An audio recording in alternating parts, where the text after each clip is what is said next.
ਧੰਨ ਧੰਨ ਛਤਰ ਜਬਰ ਤਖਤ ਦੇ ਮਾਰੇ ਬਾਣੀ ਕੇ ਬੋਹਿਤ ਸਾਰੇ ਮਨੁੱਖਤਾ ਦੇ ਸਾਂਝੇ ਗਿਆਨ ਦਾਤਾ ਪਤ ਕਾਵਨ ਭਗਤ ਬਸ਼ਰ ਅੰਤਰਜਾਮੀ ਗਰੀਬ ਨਿਵਾਸ ਸਤਿਗੁਰੂ ਸਾਹਿਬ श्री गुरु ग्रंथ साहिब जी की परम हजूरी अंदर जुड़ रखी गुरु जी की साजी निवाजी साध संगत जी गुरु जी के खास रूप खालसा साध संगत सत्संगी जनों बुजुर्गों माताओं भरावों भैनों बच्चों जिन्हों से गुरु पातशाह ने कृपा करके जीवन का कुछ समा अपनी हजूरी बैठ के आनंद काल की रस्म में शमूलियत करानी की है। बड़े भागे हो तकरीबन गुरमत अनुसार काका मनप्रीत सिंह सुपुत्र सरदार सतनाम सिंह जी बीबा नवप्रीत कौर सुपुत्री सरदार कुलदीप सिंह जी जिन्होंने आप जी ने आनंद काल घरों लिखे सहयोग अनुसार संपूर्ण हुए की गुरु पातशाह ने रहमत की है। थोड़े जी कुछ बेनतियां करनिया ने हर जीवन में पहलू आते हैं हर जिंदगी खुशी आती है गमी आती है अमीरी आ जाती है गरीबी आ जाती है सुख आ जाते हैं दुख आ जाते हैं ये इकट्ठे होंगे सहयोग होंगे विछोड़े होंगे एक जिंदगी की चाल। सो जिथे आप जी ने समागम भाव आनंद काज की रस्म अदा होंगी वेखी है कुछ आप जी के मन च कोई विचार भी उठने होने थोड़ी जी आप जी के चरणों से इस प्रति बेनती करनी कि जिथे आप सिख भाईचारा बैठा है उत्थे हिंदुस्तान सनातन धर्म हिंदू बैठा है एक मुसलमान बैठा है एक ईसाई बैठा है। इन्होंने चौहां के ये जोड़े समय ने हर वर्ग की बेटी हर वर्ग में समय नाल तोरी जाती है कोई भी बेटी अपने घर नहीं रखता। सो जिथे बेटी वाले बेटी तोड़ की लोड़ होंगी है उत्थे बेटे वाले बेटी लैन की लोड़ होंगी है दोए बंदे लोड़ होंगे। सो इस सिख खालसा पंथ तो पहला आप सारे हिंदू सन जी उन्होंने रोह रीतां ने वो भी साढ़े ते लागू हो सन। समय नाल गुरु नानक पातशाह ने सानू एक नवा जीवन बख्शिया वो जीवन विचों इस पंथ की खालसा पंथ की सिरजना की गई। श्री साहब खालसा पंथ की सिरजना की गई। उस सिरजना तो बाद हिंदू समाज में तो साडा सारा कुछ तब्दील किया गया साडे नाम तब्दील किए गए सिखां दे ये जिहड़ी आप जी ने मर्यादा गुरु मर्यादा अनुसार आनंद काज लिखे ने इस तो पहला हिंदू समाज में ब्याह पढ़िया जाता सी ब्याह दे विच अग बाली जाती सी रात के टाइम कुड़ी ते मुंडे दे फेरे दिते जाते सी और तकरीबन कुड़ी जिहड़ी है छोटी उम्र च भी ब्याह दिती जाती सी। मुसलमानों के राज में कुड़ी का बड़ा खदशा होंदा सी इस करके वो कन्न भी पाड़ते सी नक भी पाड़ते सी ताकि कुड़ी मुसलमानों के घर न चले या वो अगवा न वो शायद इन्होंने चीज़ों को गुरेज करते थे कन्न पाड़े तो नक पाड़े। सो गुरु पातशाह ने रहमत की जो ये खालसा पंथ तैयार किया गया तो ये वो चीज़ जी उसका नाम से विवाह हम यदा नाम रखा गया आनंद काज। जिथे ये आप जी ने फर्क देखा उत्थे साडे धर्मां दे बिल्डिंगां दा फर्क है। ये है कि सिख पंथ वालों बड़ी खुशी है मैं थोड़े अपने पंजाब वाले खास करके गुरदासपुर वाले जो वीर इन्हां आए हैं उन्होंने ज़्यादा चीज बेनती करनी है कि वो बेटा अंदौर तो आया मेरे पिता जी जोड़े आए हैं हुण अंदौर में वो दसते हैं MP च कि जे कोई जंज 10:30 बजे तो बाद पहुंचे तो उन्होंने 10,000 रुपया जुर्माना लाया जाता जे जंज 12 तो पहला लामा कर को लेट पहुंचे 10:30-11 तो उस जंज वाले कितना जुर्माना लाया जाता 10,000। ये कानून उन्होंने कानूनों की पालना सानू करनी पैनी इतने पंजाब बहुत और अगली वजह ਬੇਟੇ ਨਾਲ ਪਹੁੰਚ ਸਕਦੀ ਹੈ। ਇੱਥੇ ਪੰਜਾਬ ਦੇ ਬੱਚਿਆਂ ਨੂੰ ਨਹੀਂ ਪਤਾ ਵੀ ਪਹੁੰਚ ਸਕਣੀ ਜ਼ਰੂਰੀ ਹੈ ਕਿ ਨਹੀਂ ਪਤਾ। ਐਮਪੀ ਚ ਜ਼ਰੂਰੀ ਹੈ, ਮਹਾਰਾਸ਼ਟਰ ਚ ਜ਼ਰੂਰੀ ਹੈ। ਉੱਥੇ ਅਸੀਂ ਥੋੜੇ, ਉੱਥੇ ਸਾਡੇ ਚ ਕੌਮੀ ਪਿਆਰ ਵੀ ਹੈ। ਇੱਥੇ ਅਸੀਂ ਬਹੁਤੇ, ਸਾਡੇ ਚ ਕੌਮੀ ਪਿਆਰ ਵੀ ਖਤਮ ਹੋ ਗਿਆ ਵੀ ਸਿੱਖ ਕੌਣ ਹੁੰਦਾ ਕੌਣ ਨਹੀਂ ਹੁੰਦਾ, ਅਗਲੀ ਸਾਲ ਦਾ ਸਾਹ ਨਹੀਂ ਰਿਹਾ। ਇਸ ਕਰਕੇ ਇਹ ਗੁਰਦੁਆਰਾ ਸਾਹਿਬ, ਇਹਦਾ ਨਾਮ ਗੁਰਦੁਆਰਾ ਰੱਖਿਆ ਗਿਆ ਗੁਰੂ ਘਰ ਚ। ਇਹਦੇ ਬਾਹਰਲੇ ਪਾਸੇ ਇੱਕ ਨਿਸ਼ਾਨ ਸਾਡਾ ਧਰਮ ਦਾ ਨਿਸ਼ਾਨ ਹੁੰਦਾ ਖੰਡਾ, ਉਹ ਲਾਇਆ ਜਾਂਦਾ। ਚਾਹੇ ਐਮਪੀ ਚ ਗੁਰਦੁਆਰਾ, ਚਾਹੇ ਕੈਨੇਡਾ ਚ, ਚਾਹੇ ਅਮਰੀਕਾ ਚ ਗੁਰਦੁਆਰਾ ਹੈ। ਇਹ ਬੜੀ ਅਜੀਬ ਗੱਲ ਹੈ ਕਿ ਤੁਹਾਡੇ ਖਾਲਸਾਈ ਝੰਡਾ ਦੁਨੀਆ ਦੇ ਹਰ ਦੇਸ਼ ਵਿੱਚ ਝੁੱਲਦਾ। ਭਾਵ ਹਰ ਦੇਸ਼ ਵਿੱਚ ਜਿੱਥੇ ਸਿੱਖਾਂ ਨੇ ਗੁਰਦੁਆਰਾ ਤਿਆਰ ਕੀਤਾ ਤੇ ਖੰਡਾ ਲਾਇਆ ਹੋਇਆ, ਨਿਸ਼ਾਨ ਸਾਹਿਬ ਟੰਗਿਆ ਹੋਇਆ। ਇਹ ਤੁਹਾਡੇ ਸਿਧਾਂਤ ਨੇ। ਇਸ ਕਰਕੇ ਅਗਲੀ ਬੇਨਤੀ ਹੈ ਕਿ ਜਦੋਂ ਖਾਲਸਾ ਪੰਥ ਨੂੰ ਸਿਰਜਿਆ ਗਿਆ, ਇਹਦੇ ਵਿੱਚ ਸਭ ਤੋਂ ਜ਼ਰੂਰੀ ਨੀਵੇਂ ਵਰਗਾਂ ਨੂੰ ਬੜਾ ਤਰਜੀਹ ਦਿੱਤੀ ਗਈ। ਜਿਹੜੇ ਲੋਕ ਲੰਬੇ ਸਮੇਂ ਤੋਂ ਲਤਾੜੇ ਪਏ ਸਨ ਭਾਰਤ ਵਿੱਚ, ਜਿਨ੍ਹਾਂ ਨੂੰ ਅਛੂਤ ਕਿਹਾ ਜਾਂ ਜਿਨ੍ਹਾਂ ਨੂੰ ਨੀਚ ਕਿਹਾ, ਉਹਨਾਂ ਨੂੰ ਚੱਕ ਕੇ ਬਰਾਬਰ ਲਿਆਉਣ ਦਾ ਬੜਾ ਯਤਨ ਕੀਤਾ ਗਿਆ। ਇਹ ਬੜੀ ਬੜੀ ਬਹਾਦਰੀ ਸੀ ਇਸ ਭਾਰਤ ਦੀ। ਸੋ ਮੈਂ ਤੁਹਾਡੇ ਨਾਲ ਜ਼ਿਆਦਾ ਸਮਾਂ ਨਹੀਂ ਲੈਣਾ। ਥੋੜੀ ਦੇਰ ਮੈਨੂੰ ਕਿਸੇ ਜਿੱਥੇ ਖੁਸ਼ੀ ਦਾ ਸਮਾਗਮ ਹੈ, ਉੱਥੇ ਮੇਰੇ ਵਾਸਤੇ ਇੱਕ ਮੌਤ ਦਾ ਸਮਾਗਮ ਹੈ, ਉਸ ਥਾਂ ਤੇ ਜਾਣਾ। ਸੋ ਅਸੀਂ ਤੁਹਾਡੇ ਚਰਨਾਂ 'ਚ ਬੇਨਤੀ ਕਰਦੇ ਹਾਂ ਕਿ ਜਿੱਥੇ ਤੁਹਾਡਾ ਹੁਣ ਕੁਝ ਬੰਦੇ ਇਹਨਾਂ 'ਚ ਕਰਨਗੇ ਕਿ ਕਈਆਂ ਨੇ ਇੱਥੇ ਜਿਹੜੇ ਪੰਜਾਬ ਵਿੱਚ ਲਾਵਾਂ ਹੋਈਆਂ, ਉੱਥੇ ਮੁੰਡਾ ਕੁੜੀ ਬੈਠੇ ਰਹੇ ਤੇ ਉਹਨੂੰ ਖੜੇ ਹੋ ਕੇ ਵੀ ਸੁਣਨਾ ਪਿਆ, ਉੱਥੇ ਹੀ ਬੈਠੇ ਰਹੇ ਤੇ ਲਾਵਾਂ ਹੋਣ ਤੋਂ ਬਾਅਦ ਜਦੋਂ ਅਪੜਿਆ ਗਿਆ ਫਿਰ ਉਹ ਮੱਥਾ ਟੇਕ ਕੇ ਪ੍ਰਕਰਮਾ ਕਰਕੇ ਆ ਕੇ ਬੈਠ ਗਏ। ਹੁਣ ਕੁਝ ਬੰਦੇ ਇਹ ਵੀ ਸੋਚ ਸਕਦੇ ਕਿ ਇੱਥੇ ਇਹ ਖੜੇ ਰਹੇ, ਉੱਥੇ ਆ ਗਏ। ਇਹ ਸਾਰੀ ਗਲਤੀ ਸਾਡੇ ਪੰਥ ਦੀ ਹੈ, ਸਾਡੇ ਆਗੂਆਂ ਦੀ ਗਲਤੀ ਹੈ, ਕਿਉਂਕਿ ਹਰ ਕੌਮ ਬਣਾਉਣ ਵਾਸਤੇ ਉਹਦਾ ਰੂਲ ਐਂਡ ਰੈਗੂਲੇਸ਼ਨ ਕਰਿਆ ਜਾਂਦਾ। ਇਹਨੂੰ ਆਪਾਂ ਕਹਿੰਦੇ ਹਾਂ ਸਿੱਖ ਰਹਿਤ ਮਰਿਆਦਾ, ਸਿੱਖ ਰਹਿਤ ਮਰਿਆਦਾ। ਉਹਦਾ ਸਭ ਤੋਂ ਪਹਿਲਾਂ ਸਿੱਖ ਦਾ ਟੌਪਿਕ ਦਿੱਤਾ ਹੈ ਕਿ ਸਿੱਖ ਕੌਣ ਹੁੰਦਾ। ਜਿਹੜੀ ਅੱਜ ਕੌਮ ਵਿੱਚੋਂ ਗੱਲ ਖਤਮ ਹੁੰਦੀ ਜਾਂਦੀ, ਸਿੱਖ ਹੁੰਦਾ ਕੌਣ ਹੈ? ਅੰਗਰੇਜ਼ ਵੀ ਸਿੱਖ ਹੋ ਸਕਦਾ, ਭਈਆ ਵੀ ਸਿੱਖ ਹੋ ਸਕਦਾ, ਮੁਸਲਮਾਨ ਵੀ ਸਿੱਖ ਹੋ ਸਕਦਾ, ਤੇ ਸਿੱਖਾਂ ਦੇ ਘਰ ਜੰਮ ਕੇ ਮੁੰਡਾ ਹਜੇ ਸਿੱਖ ਨਹੀਂ ਹੈ। ਇਹ ਵੀ ਇੱਕ ਬੜੀ ਵੱਡੀ ਗੱਲ ਹੈ। ਇੱਕ ਗੱਲ ਰੱਖੀਏ, ਜਿਵੇਂ ਹਰ ਮੁਸਲਮਾਨ ਨੂੰ ਸੁਨਨਤ ਕਰਾਉਣੀ ਜ਼ਰੂਰੀ ਸੀ, ਉਹਨਾਂ ਮੁਸਲਮਾਨਾਂ ਦੇ ਇਸ ਸਮਾਗਮ ਦਾ ਨਾਂ ਨਿਕਾਹ ਰੱਖਿਆ ਜਾਂਦਾ। ਕੋਈ ਨੂੰ ਆਨੰਦ ਕਾਰਜ ਨਹੀਂ ਕਰਨਗੇ, ਨਾ ਵਿਵਾਹ ਕਰਨਗੇ, ਉਹ ਨਿਕਾਹ ਕਰਨਗੇ। ਈਸਾਈ ਵੀ ਨੂੰ ਨਿਕਾਹ ਕਰਨਗੇ।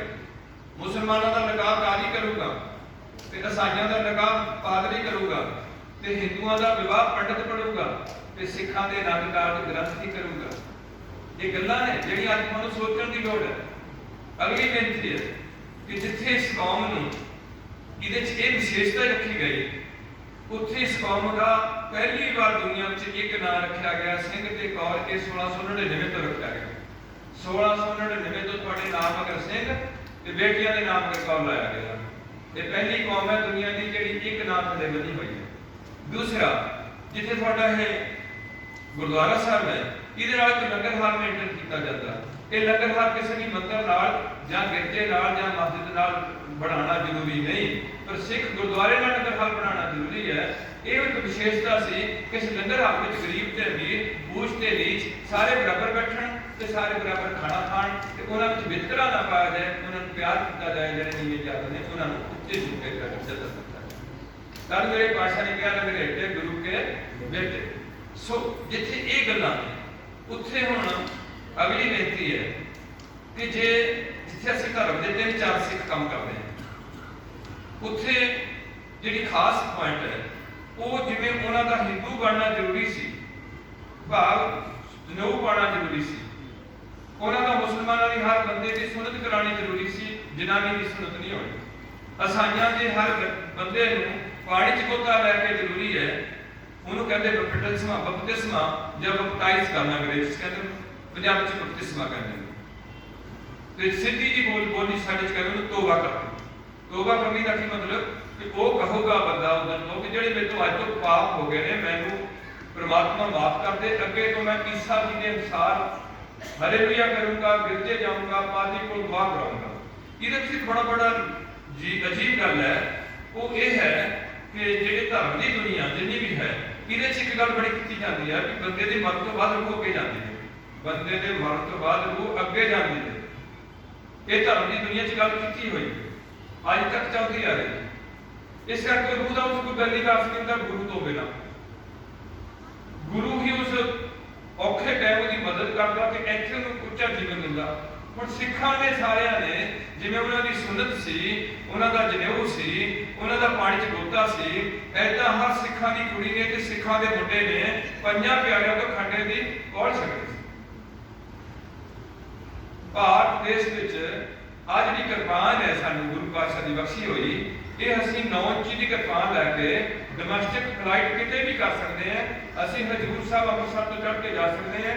ਸਾਨੂੰ ਅੰਬੈਸੀ ਵਾਲੇ ਚੈਲੰਜ ਨਹੀਂ ਕਰ ਸਕਦੇ ਵੀ ਸਿੱਖਾਂ ਤੋਂ ਕਿਰਪਾਨ ਕਿਉਂ ਪਾਈ ਹੈ, ਪਰ ਇਹ ਕਿਰਪਾਨ ਅਸੀਂ ਬਾਹਰ ਨਹੀਂ ਲੈ ਜਾ ਸਕਦੇ ਭਾਰਤ। ਦੂਸਰੀ ਬੇਨਤੀ ਹੈ ਕਿ ਭਾਰਤ ਵਿੱਚ ਜਿੱਥੇ ਸਾਨੂੰ ਇਹ ਕਿਰਪਾਨ ਦਾ ਹੱਕ ਮਿਲਿਆ, ਉੱਥੇ ਸਾਡੇ ਕੇਸਾਂ ਦੀ ਕੋਈ ਗੱਲ ਨਹੀਂ ਕਰੇ ਸਿੱਖਾਂ ਦੀ ਵੀ। ਸਾਡੀ ਇੱਕ ਦਸਤਾਰ ਹੁੰਦੀ ਹੈ, ਦਸਤਾਰ ਦੀ ਖਾਸ ਅਹਿਮੀਅਤ ਹੁੰਦੀ ਹੈ। ਜਿਵੇਂ ਹਿੰਦੂਆਂ ਦੀ ਕੋਈ ਟੋਪੀ ਹੋਊਗੀ, ਮੁਸਲਮਾਨਾਂ ਦੀ ਹੋਏਗੀ, ਅੰਗਰੇਜ਼ਾਂ ਦਾ ਹੈਟ ਹੋਊਗਾ, ਸਿੱਖਾਂ ਦੀ ਦਸਤਾਰ ਹੋਏਗੀ, ਦਸਤਾਰ ਦੀ ਆਨ ਸ਼ਾਨ ਦੀ ਪ੍ਰਤੀਕ ਹੋਊਗੀ। ਇਹ ਗੱਲਾਂ ਹੌਲੀ ਹੌਲੀ ਕੌਮ ਵਿੱਚੋਂ ਪੰਜਾਬ ਵਿੱਚੋਂ ਕਮਜ਼ੋਰ ਕੀਤੀਆਂ ਗਈਆਂ। ਇੱਥੇ ਇਹਨਾਂ ਨੂੰ ਕਿਹਾ ਗਿਆ ਕਿ ਅੱਜ ਤੋਂ ਸਿੱਖ ਬਣਨ ਵਾਸਤੇ ਪੰਜਾਂ ਪਿਆਰਿਆਂ ਕੋਲ ਪੇਸ਼ ਹੋਣਾ। ਪੰਜਾਂ ਪਿਆਰਿਆਂ ਨੂੰ ਉੱਥੇ ਹੁਕਮ ਦੇਣਾ ਕਿ ਅੱਜ ਤੋਂ ਤੁਹਾਡਾ ਗੁਰੂ ਬਣਿਆ ਸ੍ਰੀ ਗੁਰੂ ਗ੍ਰੰਥ ਸਾਹਿਬ, ਧਰਮ ਦਾ ਪਿਓ ਬਣਿਆ ਗੁਰੂ ਗੋਬਿੰਦ ਸਿੰਘ, ਮਾਂ ਬਣੀ ਮਾਤਾ ਸਾਹਿਬ ਕੌਰ, ਤੇ ਤੁਹਾਡਾ ਜਨਮ ਹੋਇਆ ਕੇਸਗੜ੍ਹ। ਇਹ ਪਹਿਲੀ ਕੌਮ ਹੈ ਜਿਹਦਾ ਦੋਹਰੇ ਜਨਮ ਕੀਤਾ ਜਾਂਦਾ ਖੰਡੇ ਦੀ ਧਾਰ ਵਿੱਚ।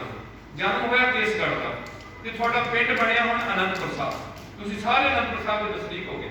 ਹੁਣ ਤੁਹਾਡੀ ਪਹਿਲੀਆਂ ਜਾਤਾਂ ਧਰਮ ਮੁੱਕ ਗਏ। ਇਹ ਗੱਲ ਪੰਜ ਪਿਆਰੇ ਉਹਨਾਂ ਨੂੰ ਕਹਿੰਦੇ ਨੇ। ਅਗਲੀ ਬੇਨਤੀ ਹੈ ਕਿ ਇਸ ਸਮਾਗਮਾਂ ਵਿੱਚ ਹਰ ਦੇਸ਼ ਵਿੱਚ ਹਰ ਕੌਮ ਵਿੱਚ ਦੋ ਲੋਕ ਬੈਠੇ ਨੇ।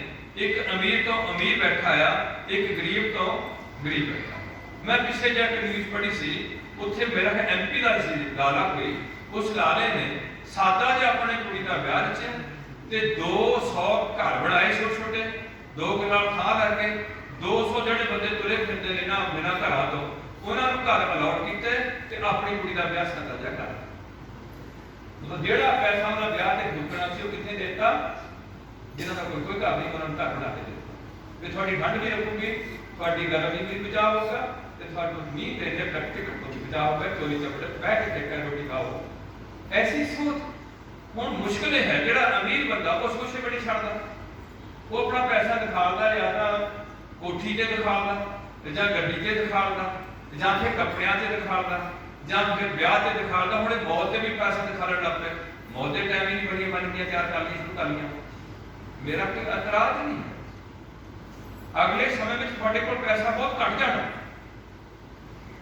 ਅਗਲੇ ਸਮੇਂ 'ਚ ਬਿਮਾਰੀ ਨਾਲ ਤੁਹਾਡਾ ਲੱਕ ਤੋੜਨਾ, ਮਹਿੰਗਾਈ ਨਾਲ ਤੁਹਾਡੀ ਕਚੂਕਰ ਕੱਢਣਾ।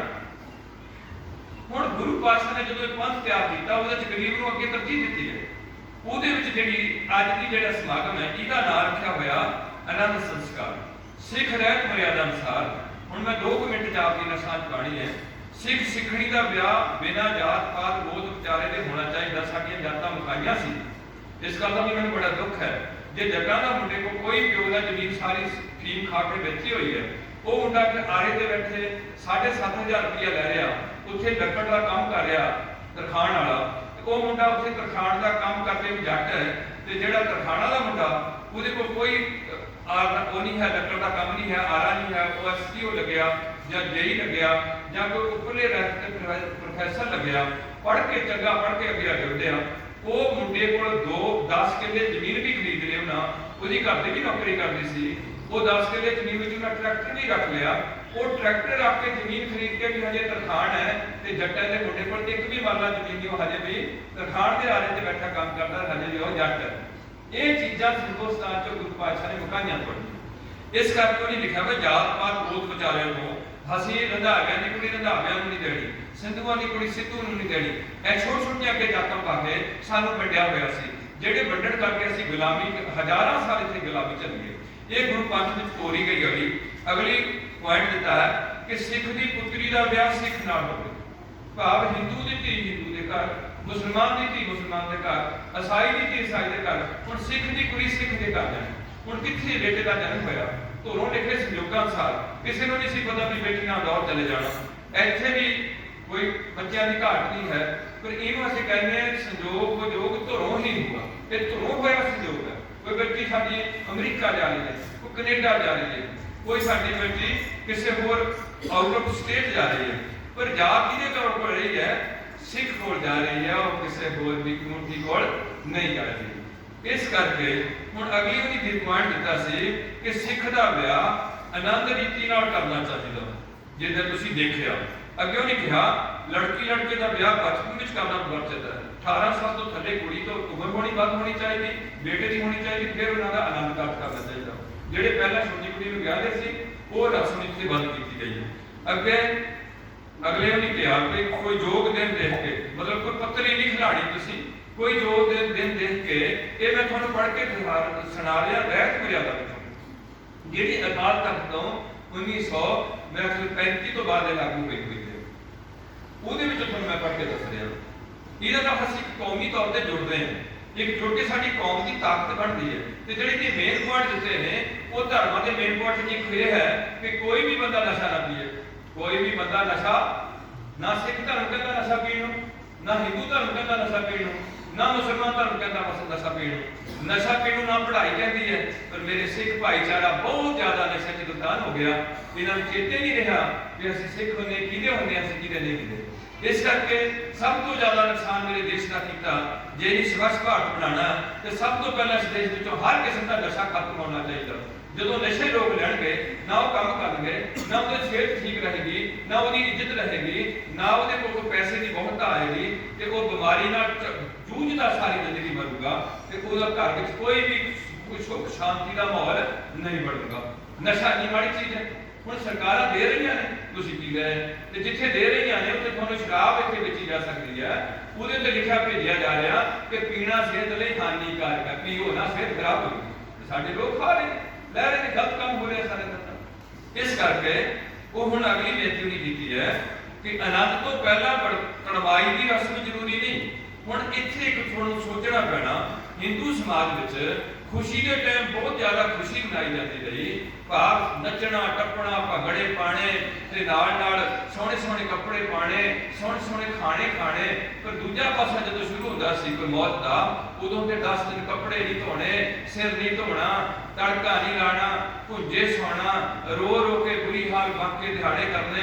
ਭਾਵ ਗਮੀ ਵਿੱਚ ਬਹੁਤ ਜ਼ਿਆਦਾ ਗਮੀ ਮਨਾਣੀ ਤੇ ਖੁਸ਼ੀ ਵਿੱਚ ਬਹੁਤ ਜ਼ਿਆਦਾ ਖੁਸ਼ੀ ਮਨਾਣੀ। ਇੱਥੇ ਵੀ ਤੁਸੀਂ ਹੈਰਾਨ ਹੋਵੋਗੇ, ਸਿੱਖਾਂ ਵਿੱਚ ਗਮੀ ਵਿੱਚ ਵੀ ਕੜਾ ਪ੍ਰਸ਼ਾਦ ਬਣਨਾ ਤੇ ਖੁਸ਼ੀ ਵਿੱਚ ਵੀ ਕੜਾ ਪ੍ਰਸ਼ਾਦ ਬਣਨਾ, ਦੋਵਾਂ ਵਾਕਾਂ 'ਚ ਕੜਾ ਪ੍ਰਸ਼ਾਦ ਬਣਨਾ। ਇਹ ਤੁਹਾਡੇ ਧਰਮ ਦਾ ਪ੍ਰਸ਼ਾਦ ਹੈ। ਇਹ ਕੋਈ ਮੁਸਲਮਾਨ ਨਹੀਂ ਬਣਾਊਗਾ ਕੜਾ ਪ੍ਰਸ਼ਾਦ, ਈਸਾਈ ਨਹੀਂ ਬਣਾਊਗਾ, ਹਿੰਦੂ ਨਹੀਂ ਬਣਾਊਗਾ। ਉਹਨਾਂ ਦੀ ਕੜਾਹੀ ਹੋਊਗੀ ਹਿੰਦੂਆਂ ਦੀ, ਉਹ ਤੁਹਾਡਾ ਹੋਊਗਾ ਕੜਾ ਪ੍ਰਸ਼ਾਦ। ਇਹਦੀ ਬਣਾਉਣ ਦੀ ਵਿਧੀ ਹੈ, ਕਿਵੇਂ ਬਣਾਉਣਾ। ਹੁਣ ਜਦੋਂ ਪੰਜਾਬ ਸਿੱਖਾਂ 'ਚੋਂ ਇਹ ਗੱਲ ਕਮਜ਼ੋਰ ਕੀਤੀ ਗਈ ਤੇ ਪੰਜਾਬ ਦਾ ਸਿੱਖ ਕੋਈ ਰਾਧਾ ਸਵਾਮੀ ਚਲੇ ਗਿਆ, ਉੱਥੇ ਨਾ ਰਹਿ ਗਿਆ ਵਾਹਿਗੁਰੂ ਜੀ ਕਾ ਖਾਲਸਾ ਵਾਹਿਗੁਰੂ ਜੀ ਕੀ ਫਤਿਹ। ਉਹਨਾਂ ਦੀ ਸਲਾਮ ਅਲੈਕੁਮ ਹੈ, ਉਹਨਾਂ ਦੀ ਵਾਲੇਕੁਮ ਸਲਾਮ ਹੈ, ਮੁਸਲਮਾਨਾਂ ਦੀ ਈਸਾਈਆਂ ਦਾ ਸਲਾਮ ਹੈ, ਹਿੰਦੂਆਂ ਦਾ ਰਾਮ ਨਾਮ ਹੈ, ਤੇ ਸਿੱਖਾਂ ਦੀ ਸੀ ਵਾਹਿਗੁਰੂ ਜੀ ਕਾ ਖਾਲਸਾ ਵਾਹਿਗੁਰੂ ਜੀ ਕੀ ਫਤਿਹ। ਉਹ ਪਿਆਰਿਓ, ਤੁਸੀਂ ਇਹ ਗੱਲਾਂ ਸੁਣੀਆਂ ਨਹੀਂ, ਅੱਜ ਤੁਹਾਨੂੰ ਕਿੰਨਾ ਦੱਸੀਆਂ ਨਹੀਂ। ਤੁਹਾਡਾ ਕਸੂਰ ਨਹੀਂ ਗਾ ਹੈ, ਤੁਹਾਡੇ 'ਚ ਕੌਮੀ ਪਿਆਰ ਨਹੀਂ ਰਿਹਾ ਵੀ ਮੇਰੀ ਕੌਮ ਹੈ।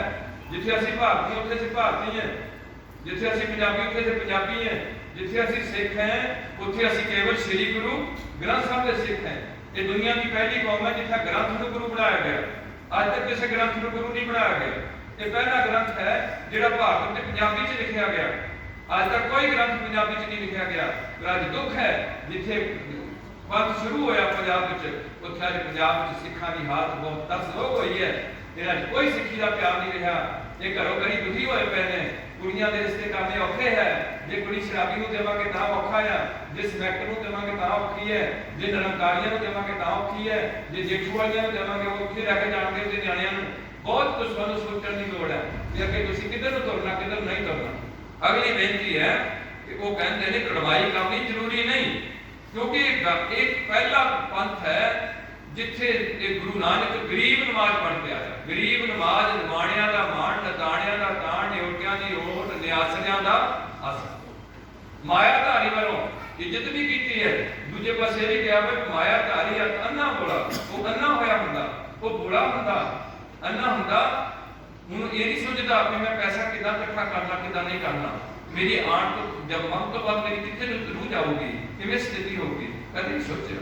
ਬੋਲਾ ਹੁੰਦਾ, ਧਰਮ ਦੀ ਗੱਲ ਸੁਣਨੀ ਨਹੀਂ ਉਹਨਾਂ ਗਾਣੇ ਸੁਣਦੇ, ਉਹਨਾਂ ਫਿਲਮਾਂ ਦੇਖਣੀਆਂ, ਤੇ ਜਦੋਂ ਫਸ ਜਾਣੀ ਕੜਕੀ ਕੋਈ ਕੈਂਸਰ ਹੋ ਗਿਆ ਜਾਂ ਕੋਈ ਪੁਆੜਾ ਪੈ ਗਿਆ ਜਾਂ ਕੁੜੀ ਨਾਲ ਕੋਈ ਗਲਤ ਕੰਮ ਕਰ ਲਿਆ ਜਾਂ ਮੁੰਡੇ ਨਾਲ ਕੋਈ ਗਲਤ ਸਟੈਪ ਚੁੱਕ ਲਿਆ, ਫਿਰ ਫਿੱਟ ਫੁੱਟ ਕੇ ਰੋਣਾ, ਫਿਰ ਆਏ ਲੱਗੇ ਮੱਤ ਕਰਦੇ।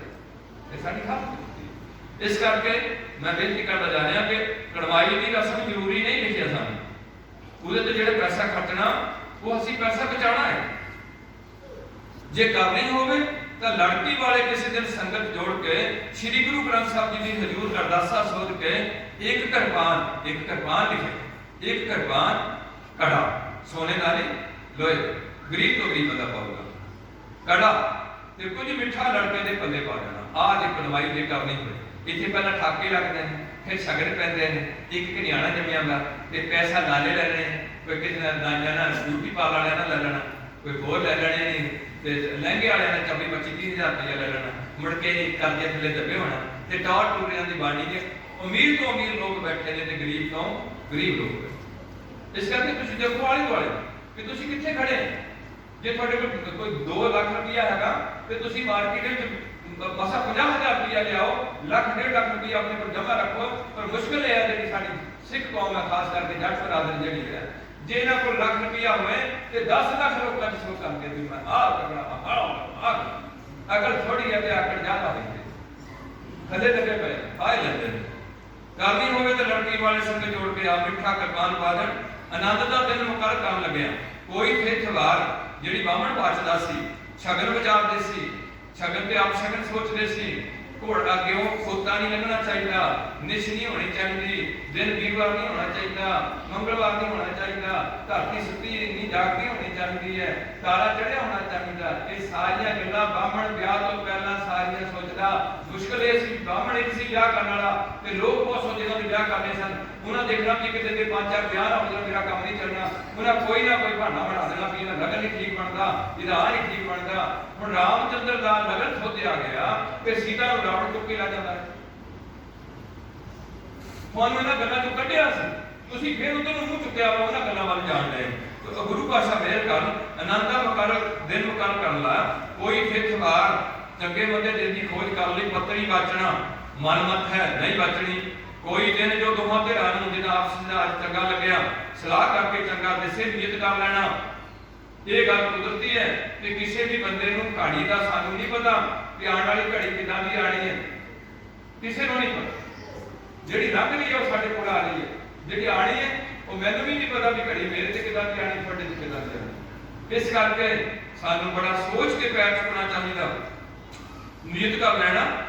ਅੱਗੇ ਸ਼ੇਰਾ ਮੁਕਟ ਜਾਂ ਗਾਨਾ ਬੰਨਣਾ, ਪਿੱਤਰ ਪੂਜਣ, ਇਹ ਸਾਰੇ ਹਿੰਦੂਆਂ ਦੇ ਕੰਮ। ਪਿੱਤਰ ਪੂਜਣੇ, ਕੱਚੀ ਰੱਸੀ 'ਚ ਪੈਰ ਪਾਣਾ, ਬੇਰੀ ਜਾਂ ਡੰਡੀ ਵੱਢਣੀ, ਘੜੋਲੀ ਭਰਨੀ, ਰੁੱਸ ਕੇ ਜਾਣਾ, ਛੰਦ ਪੜ੍ਹਨੇ, ਹਵਨ ਕਰਨਾ, ਬੇਦੀ ਕੱਢਣੀ, ਕੰਜਰੀ ਨਚਾਣੀ, ਸ਼ਰਾਬ ਪੀਣੀ, ਇਹ ਸਭ ਕੁਝ ਸਿੱਖਾਂ ਨੂੰ ਮਨਾ ਕੀਤਾ ਹੋਇਆ। ਉਹ ਇਹ ਸਭ ਕੁਝ ਸਿੱਖਾਂ ਨੂੰ ਮਨਾ ਕੀਤਾ ਹੋਇਆ ਪਿਆਰਿਓ। ਕਿਤਨਾ ਤੁਸੀਂ ਨਾ ਤੁਸੀਂ ਹਿੰਦੂਆਂ 'ਚ ਨਾ ਤੁਸੀਂ ਸਿੱਖਾਂ ਵਿੱਚ ਇੱਕ ਪਾਸੇ ਹੋ ਕੇ ਚੱਲੋ। ਅਗਲੀ ਗੱਲ, ਜਿੰਨੇ ਥੋੜੇ ਆਦਮੀ ਲੜਕੀ ਵਾਲਾ ਮੁਕਾਬਲਾ ਇੱਥੇ ਪੰਜਾਬ 'ਚ ਕੀ ਹੁੰਦਾ, ਇਹ ਕਹਿਣਗੇ ਮੁੰਡੇ ਵਾਲੇ ਮਤਲਬ ਮੁੰਡੇ ਦੀ ਬਹੁਤ ਟੋਰ ਹੈ ਇੱਥੇ, ਸਾਨੂੰ ਨਹੀਂ ਕਾਬਰ ਤਰਾਜ ਨਹੀਂ ਮੈਨੂੰ ਕੋਈ, ਮੁੰਡੇ ਨੂੰ ਅਸੀਂ ਅੱਗੇ ਤੋਰਿਆ, ਕੁੜੀ ਨੂੰ ਅਸੀਂ ਪਿੱਛੇ ਤੋਰਿਆ ਹੋਇਆ। ਪਰ ਇਹ ਪਹਿਲਾ ਕੌਮ ਹੈ ਸਿੱਖਾਂ ਦੀ ਜਿੱਥੇ ਜਨਾਨੀ ਨੂੰ ਬਰਾਬਰਤਾ ਲਿਆਂਦੀ ਗਈ। ਇਸ ਭਾਰਤ ਵਿੱਚ ਕਦੇ ਵੀ ਜਨਾਨੀ ਬਰਾਬਰ ਨਹੀਂ ਸੀ ਹੋਈ, ਇਹਨੂੰ ਪੈਰ ਦੀ ਜੁੱਤੀ ਕਰਕੇ ਜਾਣਿਆ ਜਾਂਦਾ ਸੀ। ਇਹਨਾਂ ਮੇਰੀਆਂ ਧੀਆਂ ਨੂੰ ਵੀ ਅਕਲ ਹੋਣੀ ਚਾਹੀਦੀ ਹੈ, ਇਹਨਾਂ ਨੂੰ ਬਰਾਬਰ ਲਿਆਂਦਾ। ਹਰ ਖੱਤੇ 'ਚ ਮੁਸਲਮਾਨਾਂ ਦੀ ਸੁਨਨਤ ਨਹੀਂ ਹੁੰਦੀ, ਹਿੰਦੂਆਂ ਦੀ ਹਿੰਦਵਾਣੀ ਨੂੰ ਜਨੇਊ ਨਹੀਂ ਪਾਉਣਾ ਪੈਂਦਾ, ਸਿੱਖਾਂ ਦੀ ਸਿੱਖਣੀ ਕਿਰਪਾਨ ਪਾਊਗੀ, ਗੱਤਕਾ ਖੇਡੂਗੀ, ਕੀਰਤਨ ਕਰੂਗੀ, ਹੁਕਮਨਾਮਾ ਲਏਗੀ, ਸਾਰੇ ਕੰਮ ਕਰੇਗੀ, ਉਹਨੂੰ ਕੋਈ ਵੀ ਪਾਬੰਦੀ ਨਹੀਂ ਹੈ। ਪਰ ਕੌਣ ਸੋਚ ਇਹਨਾਂ ਨੂੰ ਸਮਝਾਏ, ਇਹ ਤਾਂ ਉੱਜੜ ਲੱਗੇ, ਫੈਸ਼ਨ 'ਚ ਉੱਜੜ ਲੱਗੇ ਨਾ। ਗੱਲ ਅੰਦਰ ਦੀ ਹੈ, ਤੁਹਾਡੇ 'ਚ ਸ਼ੁਭ ਗੁਣ ਹੋਣੇ ਚਾਹੀਦੇ, ਤੁਹਾਡੇ 'ਚ ਪਿਆਰ ਹੋਣਾ ਚਾਹੀਦਾ, ਆਏ ਗਏ ਦਾ ਸਤਿਕਾਰ ਕਰਨ ਦੀ ਅਕਲ ਹੋਣੀ ਚਾਹੀਦੀ ਹੈ, ਮਿੱਠਾ ਸੁਭਾਅ ਹੋਣਾ ਚਾਹੀਦਾ, ਤੇ ਨਾਲ ਸਾਦਗੀ ਨਾਲ ਜੀਵਨ ਬਚਾਉਣ ਕਰਦੀ ਤੁਹਾਡੇ 'ਚ ਰੁਚੀ ਹੋਣੀ ਚਾਹੀਦੀ ਹੈ, ਤੇ ਹਰ ਪਰਿਵਾਰ ਦੇ ਮੈਂਬਰ ਨੂੰ ਬੜਾ ਸਤਿਕਾਰ ਦੇ ਕੇ ਰੱਖਣਾ ਪੈਂਦਾ ਹੈ। ਇਹ ਇੱਕ ਜੀਵਨ ਦੀ ਚਾਲ ਹੁੰਦੀ ਹੈ। ਉਹਦਾ ਕੱਪੜੇ ਜਿੰਨੇ ਮਰਜ਼ੀ ਪਾਏ ਹੋਣ ਤੇ ਜੇ ਚੋ ਸੁਭਾਅ ਨਹੀਂ ਚੰਗਾ ਤਾਂ ਉਹਨੂੰ ਕੋਈ ਵੀ ਚੰਗਾ ਨਹੀਂ ਕਰੋ। ਕੱਪੜੇ ਵੀ ਚੰਗੇ ਰੱਖੋ, ਅਸੀਂ ਨਹੀਂ ਕਹਿੰਦੇ ਕਿ ਮਾੜੇ ਪਾਓ, ਪਰ ਸਰੀਰ ਢੱਕ ਕੇ ਰੱਖੋ। ਇਹ ਕੁੜੀ ਨੂੰ ਅੱਜ ਇਹਨਾਂ ਨਹੀਂ ਤੇ ਪਾਣਾ ਸੀ ਤੂੰ, ਉਹ ਚਾਹੁੰਦੀ ਸੀ ਵੀ ਜਿਹੜੀ ਕਾਰਤਿਕ ਸੋਨਾ ਤੋੜ ਕੇ ਪਾ ਦਿੱਤਾ ਜਾਏ, ਜਾਂ ਇਹਦੇ ਕੰਨਾਂ 'ਚ ਪਾ ਦਿੱਤਾ ਜਾਏ, ਜਾਂ ਇਹਦੇ ਅੰਦਰ ਇਹ ਗੱਲਾਂ ਨਾ ਤੁਹਾਡੇ ਕੋਲ ਜ਼ਿਆਦਾ, ਤੁਹਾਡੇ ਕੋਲ ਤਰੱਕੀ ਨਹੀਂ ਹੋਈ। ਤੁਹਾਡੀਆਂ ਬਾਲੀ ਤੋੜ ਕੇ ਲਾ ਕੇ ਲਿਜਾ ਦੇ, ਬਾਲੀ ਖਿੱਚ ਕੇ ਲਾ ਜਾਂਦੇ ਲੋਕ।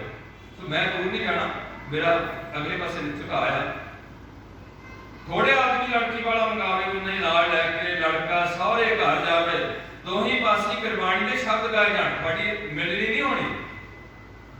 ਆਹ ਅਸੀਂ ਪਹਿਲੀ ਅਰਦਾਸ ਵਿੱਚ ਦੋਹੇ ਪਰਿਵਾਰ, ਬੇਟੇ ਦੀ ਮਾਤਾ ਤੇ ਪਿਤਾ ਖੜੇ ਨੇ ਤੇ ਬੇਟੀ ਦੀ ਮਾਤਾ ਤੇ ਪਿਤਾ ਖੜੇ ਨੇ। ਇੱਥੇ ਦੋ ਲੋਕ ਨੇ, ਇੱਕ ਲੜਕੇ ਵੱਲੋਂ ਨੇ, ਇੱਕ ਲੜਕੀ ਵੱਲੋਂ ਨੇ।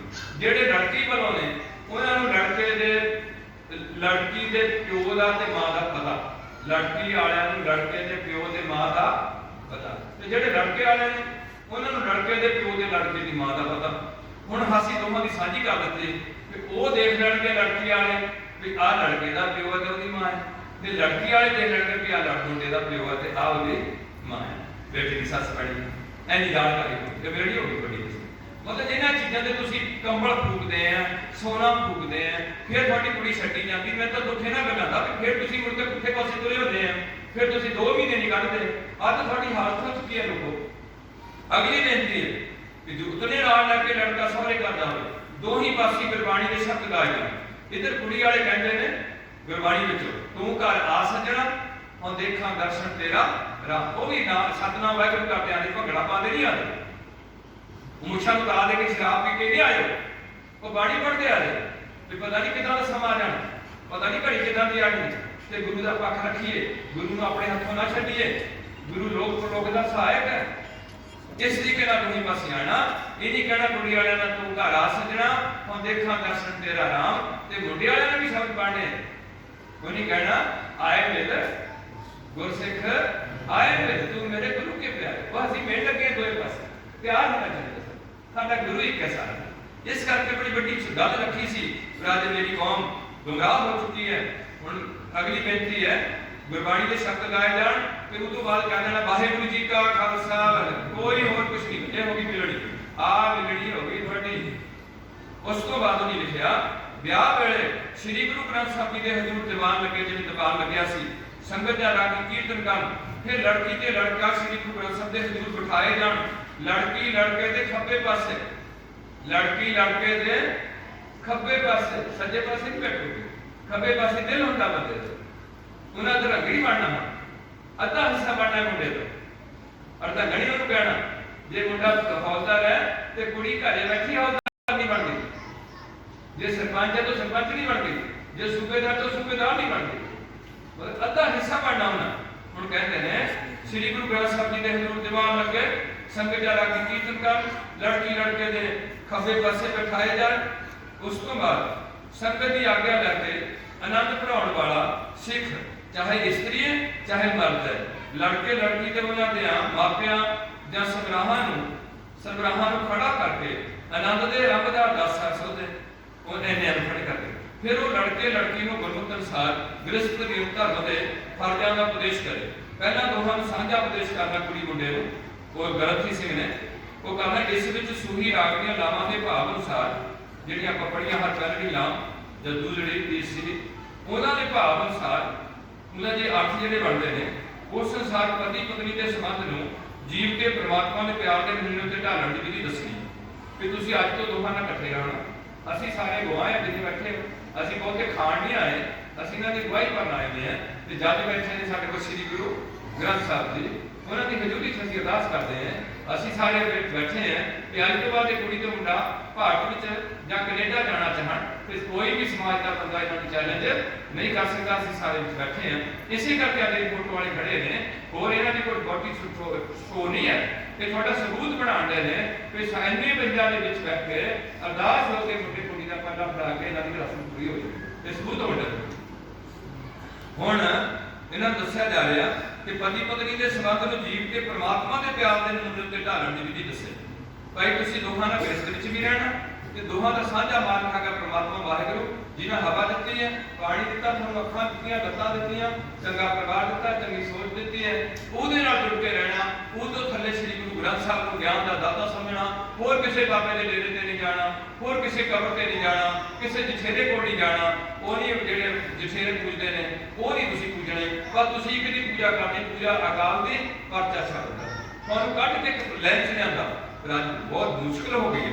ਫਿਰ ਵਿਧੀ ਦੱਸੇ, ਆਪਸ ਵਿੱਚ ਪ੍ਰੇਮ ਦੁਆਰਾ ਇੱਕ ਜੋਤ ਦੋਏ ਮੂਰਤੀ ਹੋਣਾ ਦੱਸੇ, ਗ੍ਰਸਥ ਧਰਮ ਨਿਭਾਉਂਦੇ ਹੋਏ ਆਪਣੇ ਸਾਂਝੇ ਭਗਤਾ ਅਕਾਲ ਪੁਰਖ ਨਾਲ ਇੱਕ ਵਿਕ ਦੋਹਾਂ ਨੇ ਹੋਣਾ। ਭਗਤੀ ਕਰਕੇ ਆਪਣੇ ਅੰਦਰ ਜੋਤ ਨੂੰ ਪ੍ਰਜਵਲਿਤ ਕਰਨਾ, ਜਨਮ ਦੀ ਮਨੁੱਖਾ ਜਨਮ ਦੀ ਯਾਤਰਾ ਨੂੰ ਸਫਲਤਾ ਨਾਲ ਨਿਭਾਉਣ ਦਾ ਸਾਧਨ ਬਣਾਉਣਾ। ਤੁਸੀਂ ਦੋਹਾਂ ਨੇ ਇਸ ਸੰਜੋਗ ਦੇ ਰਾਹੀਂ ਪਵਿੱਤਰ ਤੇ ਗੁਰਮੁਖੀ ਜੀਵਨ ਬਿਤਾਉਣਾ, ਭਾਵ ਰੋਜ਼ ਨਿਤਨੇਮ ਕਰਨਾ, ਰੋਜ਼ ਗੁਰਦੁਆਰੇ ਦਰਸ਼ਨ ਕਰਨ ਜਾਣਾ, ਆਪਣੇ ਬੱਚਿਆਂ ਨੂੰ ਗੁਰਮਤਿ ਵਾਲੇ ਪਾਸੇ ਤੋਰਨਾ, ਉਹਨਾਂ ਨੂੰ ਗੰਦਿਆਂ ਗਾਣਿਆਂ ਤੋਂ, ਗੰਦੇ ਮੀਡੀਏ ਤੋਂ ਬਚਾ ਕੇ ਰੱਖਣਾ। ਇਹ ਇਹਨਾਂ ਨੂੰ ਦੱਸਿਆ ਜਾ ਰਿਹਾ ਗੁਰਮੁਖੀ ਜੀਵਨ। ਫਿਰ ਲੜਕੇ ਤੇ ਲੜਕੀ ਨੂੰ ਆਪੋ ਆਪਣੇ ਵੱਖੋ ਵੱਖਰੇ ਗ੍ਰਸਥ ਧਰਮ ਦੇ ਫਰਜ਼ ਦੱਸੇ ਜਾਣ। ਮੁੰਡੇ ਨੂੰ ਦੱਸਿਆ ਜਾਊਗਾ ਕਿ ਲੜਕੀ ਵਾਲਿਆਂ ਨੇ, ਭਾਈ ਸਰਦਾਰ ਕੁਲਦੀਪ ਸਿੰਘ ਨੇ ਤੁਹਾਨੂੰ ਸਾਰੀ ਦੁਨੀਆ ਤੋਂ ਵਧੀਆ ਯੋਗ ਸਮਝ ਕੇ ਤੁਹਾਡਾ ਆਪਣੀ ਧੀ ਦੇ ਵਰ ਚੁਣਿਆ। ਆਪ ਨੇ ਆਪਣੀ ਪਤਨੀ ਨੂੰ ਅਰਧੰਗੀ ਜਾਣ ਕੇ ਸਾਰੀਆਂ ਵਸਤਾਂ ਵਿੱਚ ਇੱਕੋ ਜਿਹਾ ਪਿਆਰ ਕਰਨਾ ਤੇ ਵੰਡ ਕੇ ਛਕਣਾ ਦੋਹਾਂ ਨੇ। ਇਹਦੇ ਸਰੀਰ ਤੇ ਇੱਜ਼ਤ ਦੇ ਰਾਖੇ ਅੱਜ ਤੱਕ ਕੁਲਦੀਪ ਸਿੰਘ ਸੀ, ਅੱਜ ਤੁਸੀਂ ਇਹ ਪਰਿਵਾਰ ਬਣੇ ਹੋ।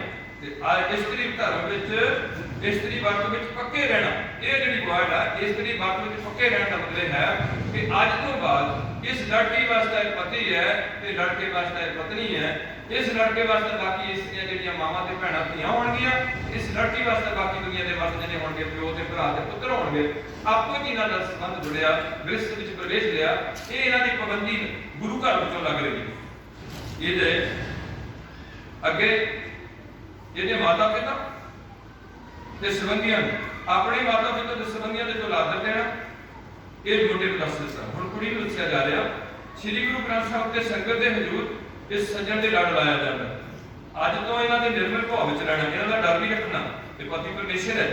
ਰਹਿੰਦੇ ਹੋਏ ਇਹਨਾਂ ਨੂੰ ਹੁਣ ਜੇ ਪਤੀ ਸ਼ਰਾਬ ਪੀ ਕੇ ਲੰਮਾ ਪਿਆ, ਕੀ ਕਰੇ ਪਤਨੀ ਕਿਹਦੀ ਜਾਨ ਲਵੇ, ਕੰਮ ਕਰਦਾ ਨਹੀਂ ਕਰਦਾ। ਉਹਨੂੰ ਕਹਿੰਦਾ ਪਰਮੇਸ਼ਰ ਆ, ਨਾ ਉਹਨੂੰ ਕੋਈ ਖਰਚ ਦਿੰਦਾ, ਨਾ ਉਹਦੀ ਕੋਈ ਡਿਮਾਂਡ ਪੂਰੀ ਹੁੰਦੀ ਹੈ। ਬੱਚੇ ਦੋ ਤਿੰਨ ਜੰਮ ਦਿੱਤਾ ਤੇ ਕੰਮ ਕੋਈ ਨਹੀਂ ਕਰਨਾ, ਭੁੱਖੇ ਬੈਠੇ ਸਾਰੇ। ਉਹ ਤਾਂ ਵਿਚਾਰੀ ਇੱਥੇ ਜਾ ਕੇ ਸਿੱਸੀਆਂ ਲਾ ਕੇ ਰਹੂਗੀ। ਭਾਵ ਵਿੱਚ ਰਹਿੰਦੇ ਹੋਏ ਇਹਨਾਂ ਨੂੰ ਆਪਣੇ ਸਾਰੇ ਪ੍ਰੇਮ ਤੇ ਸ਼ਰਧਾ ਦਾ ਮਾਰਗ ਸਮਝਣਾ। ਦੁੱਖ ਸੁੱਖ ਹੋਏ, ਤੇਰਾ ਘਰ ਵਾਲਾ ਪ੍ਰਦੇਸ਼ ਵਿੱਚ ਹੈ ਜਾਂ ਤੇਰੇ ਕੋਲ ਹੈ, ਆਪਣੇ ਪਤੀ ਵਰਤਾ ਧਰਮ ਵਿੱਚ ਪੱਕੇ ਰਹਿਣਾ, ਸੇਵਾ ਕਰਨੀ। ਇਹਨਾਂ ਦੇ ਮਾਤਾ ਪਿਤਾ ਦੇ ਸੰਬੰਧੀਆਂ ਨੂੰ ਆਪਣੇ ਮਾਤਾ ਪਿਤਾ ਦੇ ਸੰਬੰਧੀਆਂ ਵਾਂਗ ਜਾਣਨਾ। ਇਹ ਗੱਲਾਂ ਜੇ ਤੁਹਾਨੂੰ ਮਨਜ਼ੂਰ ਹੈ, ਫਿਰ ਅਸੀਂ ਇਹਨਾਂ ਨੂੰ ਕਹਿਣਾ ਵੀ ਦੋਏ ਮੱਥਾ ਟੇਕੋ, ਤੁਹਾਡਾ ਅਗਲਾ ਕੰਮ ਅਸੀਂ ਸ਼ੁਰੂ ਕਰੀਏ। ਦੇਖੋ ਕਿੰਨੀ ਵੱਡੀ ਸਿਸਟਮ ਹੈ। ਹੁਣ ਤੁਹਾਡੀਆਂ ਲਾਵਾਂ ਪੜਾਂਗੇ, ਤੁਸੀਂ ਗੁਰੂ ਦੀ ਹਜ਼ੂਰੀ ਪ੍ਰਾਣ ਲੈ ਲਿਆ ਕਿ ਸਾਡੇ ਗੱਲਾਂ ਮਨਜ਼ੂਰ ਨੇ, ਹੁਣ ਮੱਥਾ ਟੇਕੋ ਤੇ ਪੱਲੇ ਦੀ ਰਸਮ ਸ਼ੁਰੂ ਕਰੀਏ ਤੇ ਤੁਹਾਡੀਆਂ ਲਾਵਾਂ ਕਰਾਂਗੇ। ਉਹ ਲਾਵਾਂ ਤੁਸੀਂ ਦੇਖ ਲਈਆਂ, ਮੈਂ ਇਹਦੇ ਚ ਅੱਗੇ ਨਹੀਂ ਜਾਣਾ। ਭਾਵ ਅੱਗੇ ਮੱਥਾ ਟੇਕਣਾ, ਲੜਕੀ ਦਾ ਪਿਤਾ ਜਾਂ ਮੁਖੀ, ਲੜਕੇ ਦਾ ਪੱਲਾ, ਲੜਕੀ ਦੇ ਹੱਥ ਕਈ ਹੁਣ ਦੁੱਖ ਉਹਦੇ ਚ 50 ਰੁਪਏ ਜਾਂ 100 ਰੁਪਏ ਪੱਲੇ ਵਿੱਚ ਬੰਨ ਕੇ। ਇਹ ਹਿੰਦੂਆਂ ਦੇ ਕੰਮ, ਤੁਸੀਂ ਹਿੰਦੂ ਨਹੀਂ ਗਏ ਹਨ, ਤੁਸੀਂ ਖਾਲਸਾ ਪੰਥ ਦੇ ਅੰਗ ਬਣ ਚੁੱਕੇ ਹੋ। ਹਿੰਦੂਆਂ ਦੇ ਰਾਮ ਸਿੰਘ ਨਹੀਂ ਲੱਗਣਾ, ਤੁਹਾਡੇ ਰਾਮ ਸਿੰਘ ਲੱਗਣਾ। ਅਗਲੀ ਹੈਗਾ ਫਿਰ ਆਵਿਆ ਬੈਠਾ ਸੱਜਣ ਸੂਹੀ ਮਹੱਲਾ ਚੌਥੇ ਵਿੱਚੋਂ ਦਿੱਤੀਆਂ ਲਾਵਾਂ ਦਾ ਪਾਠ ਸੁਣਾਵੇ।